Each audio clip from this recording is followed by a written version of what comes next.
kangaka na kindumba na ekobo na mobali bango nyonso bazwaki mabanga babi te mobeko elobi mwasi ya bongo efo baboma ye babambe mabanga babomo moi mobeko ndenge ezalaki sévère ndenge ezalaki makasi mobeko ya Moïse eloko ya kokapola ya koloba wana eza te akangami na mobali elle doit être lapidée.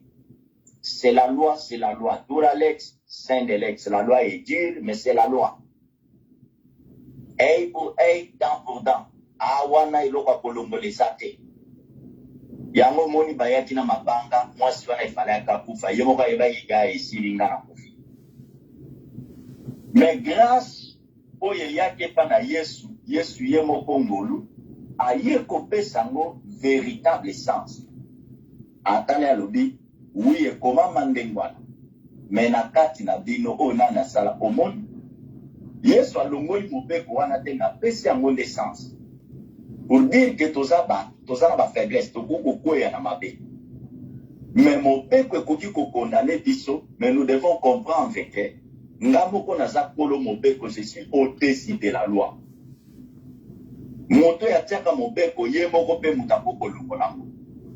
C'est pourquoi partout oyo baloba ke Yesu aza nzambe te, vraiment ça nous étonne parce que pour longola mobeko il faut zalaka nzambe. Moto apesaki mobeko aza nzambe. Moto alongolaka mobeko il faut ye moko pe mutu wana alongolaka mobeko.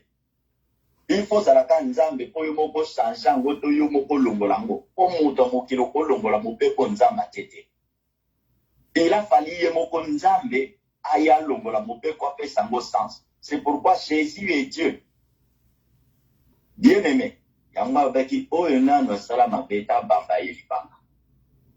Nda yusaki mwasi, moi non plus je ne te condamne pas. Kende kozonge la côté.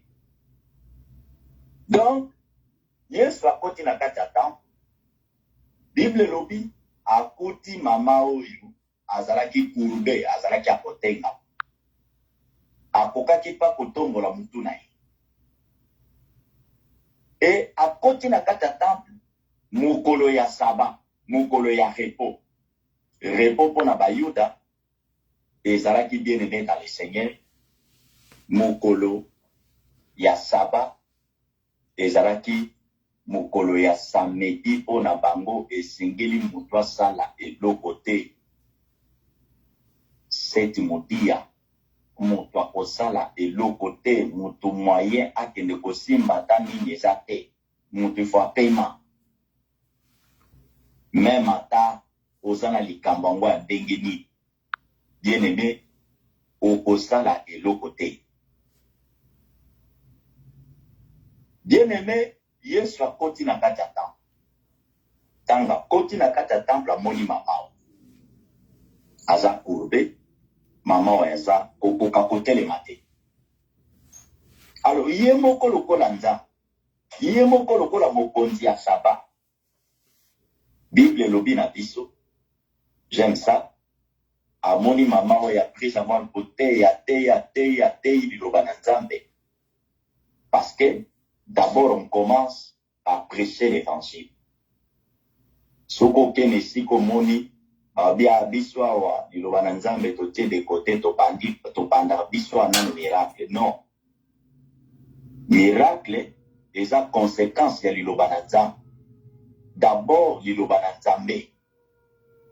Liloba na nzambe te ya makayango mute produisa kamera. Mais soko moni batu bakomi kotika liloba na nzambe bango ka bikamo. Tozomona ngona ba internet, tozomona ngo lelo. Non, komona mote ya ye ya kote ya neka ka 2 minutes. Kanyo swana etikali service ba bikamo ya ba prophétie ya bandi, molongo, intel, boye. Non. La plupart de l'église en dengwana les églises, elles ont fondé na bâton spirituel et non, elles ont fondé na liloba na nzambe. L'église, elles ont fondé na liloba ya nzambe. Liloba mutefandi sa église. Et non bâton.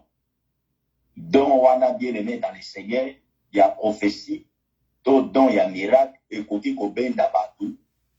Bien aimé, mais soki lilobezate, batu wana bakozala likolo mokolo, don wana ekosala te bakokima.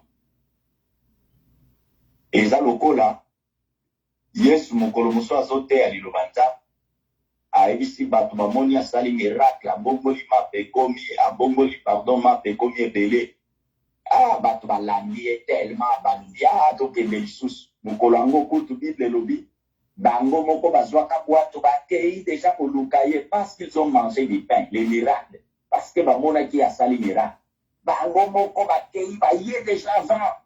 C'est ce qui se passe lelo na l'église.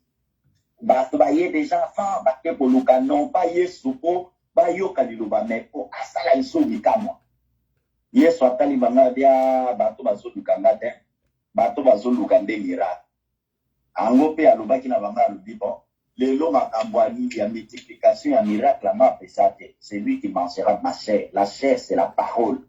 Moto akolia liloba na nga moto akolia musuni na nga pe akobera makila ye wana nda akobikisa batali balobi malobo eleki makasi moto yango abandi ochange lelo alobi miracle eza te bakimi.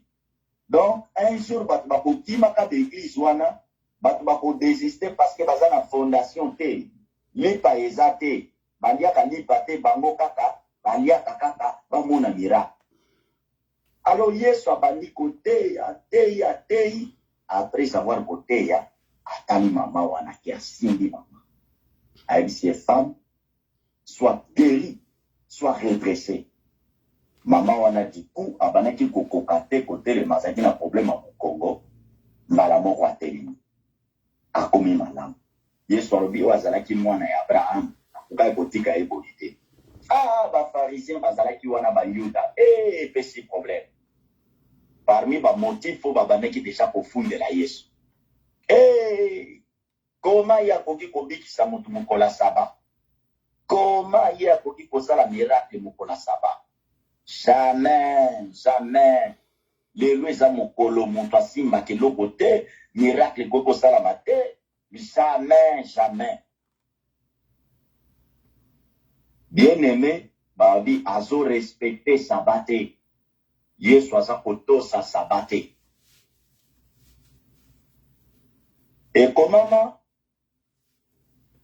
Yesu azwi liloba bandi otala bango alobi nani na kati na bino aza na ngombe oyo ake kokweya na mokolo ya saba akotika nanu ngombe wana kufa ubia nyokwama po aya kobimisa ye mokolo eza ya saba te to le jour suivant. N'est-ce pas kokende te kowelela bimisa ye ate eza mokolo ya saba? Na mokuse Yesu alobi na bango po boyeba ke les fils de l'homme pendant kaza na mabele azali mokonzi ya saba, c'est-à-dire asa mikolo ya saba. Na langage mosusu yende ye wana nde saba. Yende le repos ya solo nde ezali ye. Donc saba azali mutu, le repos aza mutu. C'est pourquoi il pouvait dire venez à moi pour tout ce qui est chargé, fatigué, na kopesa bino repos.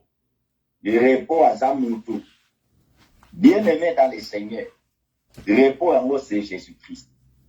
Alors maintenant, tozonga tango nzambe azali koloba.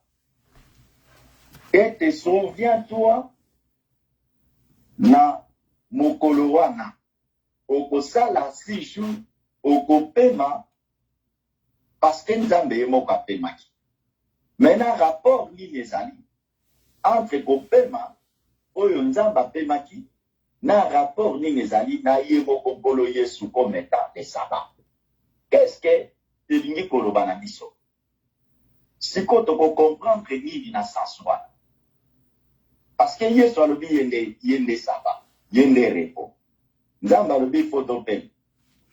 Siko toko comprendre yango ndenge nini?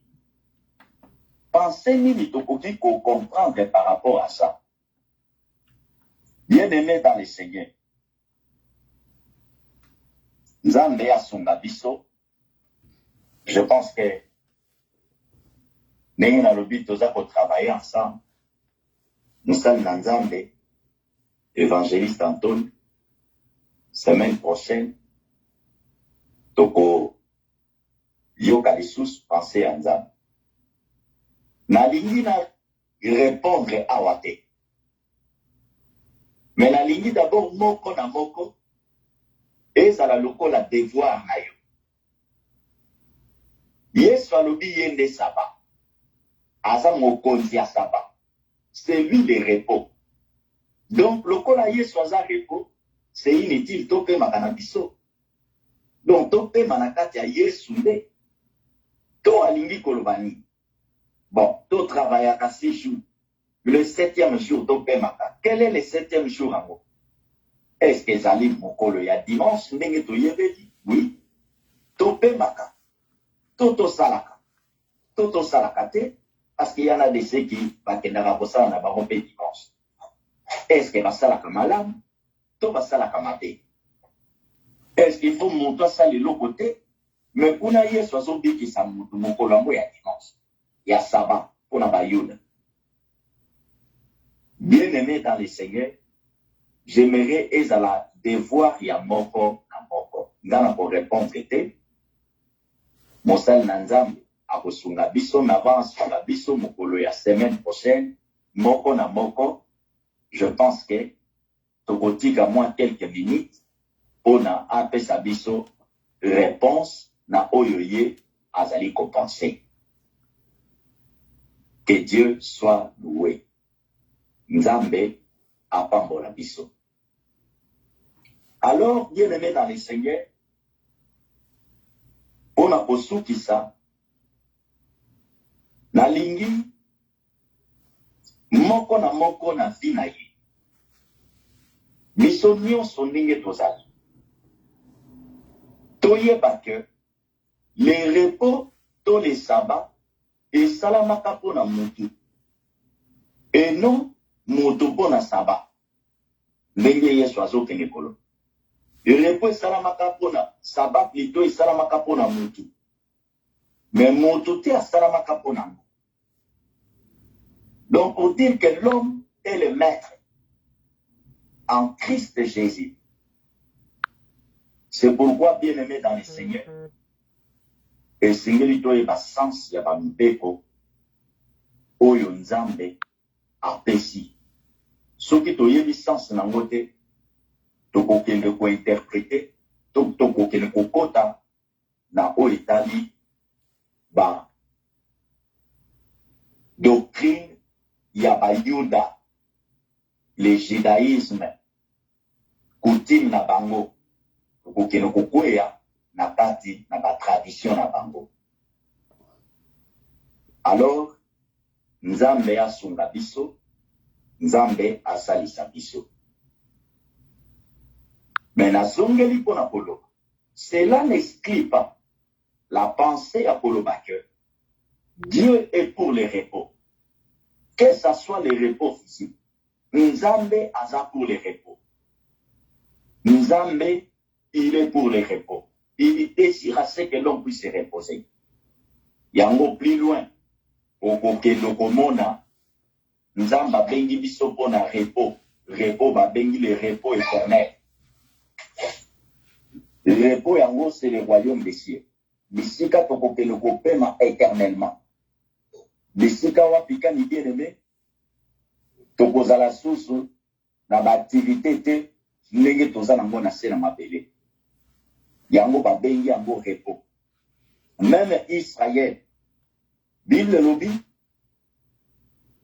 Nzamba kotisaka bango na repos tango bakotaki na Kana. Il y avait un temps où Israël a bundi, mais il y avait aussi un temps où Nzamba kotisaki bango na repos, où il y avait plus de combats, où le peuple se reposa. Bien aimé, le repos ezali. Et ça très important. Tika Nzambe apambola biso na kombo na Yesu Masihi. Kobosa na te na zongeli mutuna eza soki na koko benga mo mutuna mais likanisi au moko na moko a travailler. Quel rapport y a-t-il entre les sabbats oyo Bible soloba le 7e jour ya kopema na Yesu alobi ke yende le 7e jour? Siko likanisi na biso tokoko bimisango par rapport ya bopemi ekozala ndenge nini? Yesu alobi yende bope. Kuna balobi souviens-toi na mokolo ngo pemaka. Siko na pema Yesu alobi yende na bopema na kati ya Yesu. Yesu eza devoir na pesi na moko na moko. Nzamba pambola biso na kombo na Yesu. Amen. Amen.